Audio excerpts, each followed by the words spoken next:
Hello, my name's Belinda and I'm the owner and trainer of Treat Play Love Mobile Pet Training in Townsville, North Queensland.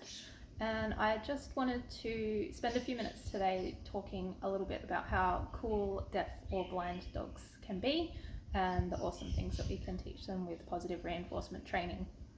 So I do get a lot of inquiries from clients who are either thinking about getting a dog that is maybe deaf or blind, or perhaps they've just gotten a new puppy that is deaf or blind. And sometimes they're feeling a little bit worried that it might be quite difficult to teach them new skills and to teach them how to be happy and well-behaved members of the family.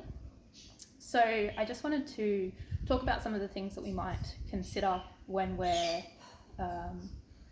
thinking about how to teach these guys, and hopefully dispel a few myths or concerns that some people might have. So teaching deaf and blind dogs is not all that different to teaching any other dog, and I often joke that even a hearing dog often doesn't spend all that much time listening to their owner, so there's that. But we can use definitely visual and tactile cues to teach them to respond when we need them to. And of course we can also set up our homes so that they're less likely to get into trouble. We really want to focus on this, thinking about the skills that we do want or need to teach them. So for a deaf dog, we might teach them to turn and check in with us often, because we're not going to be able to necessarily call their name to get their attention. So we want them to be quite aware of us and turning to look. And we can do that just by teaching them that when they offer those behaviours that we want, like turning to look at us or coming and resting nearby, or moving to touch our leg, maybe if they're a blind dog, we want to teach them that when they do those skills that we like, they're going to get outcomes or consequences they like. So that can be things like treats or pats if your dog likes that kind of attention, or even the opportunity to play with a favourite toy.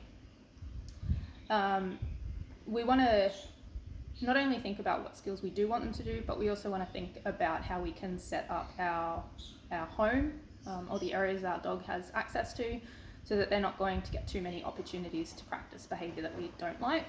So that might mean that we block access to different parts of the house, or if we're out with our deaf or blind dog, perhaps we keep one along lead rather than letting them off lead. And certainly with a blind dog, you might consider keeping the house set up in one way so that they can be familiar and comfortable in your home. It's also really helpful to have a way to let them know when they've done something right. And for a dog that can hear, we often use an auditory signal. So a lot of people will use a clicker, which just makes a click sound. And when your dog hears a click, they get a treat. So they learn that the click means you've done it, here comes your reward. Obviously, we're not going to use a clicker for a deaf dog, but we can teach them a visual cue, like a thumbs up, and teach them that means that their reward is coming. And with a blind dog, we can teach them a tactile cue. So it can be that a gentle touch on a certain part of their body, that means that they've done the right thing. So there are definitely little adjustments that we can make so that training is nice and easy. And you could even practice those things if you've got a dog that can see or hear. You can use visual and tactile cues for them as well.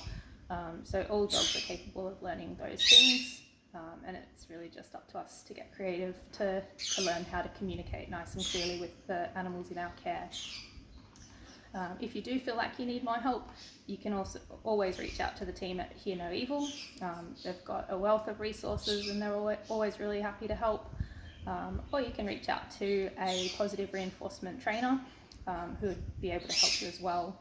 So I know a lot of us, myself included, we're currently offering Skype consultations so that we can continue to help you guys even during this unusual period of global health crisis and isolation. So don't be afraid to reach out. I'd be happy to hear from you and happy to answer any questions that you've got. You can find out more about me at www.treatplaylove.com.au, or you can look me up on Facebook.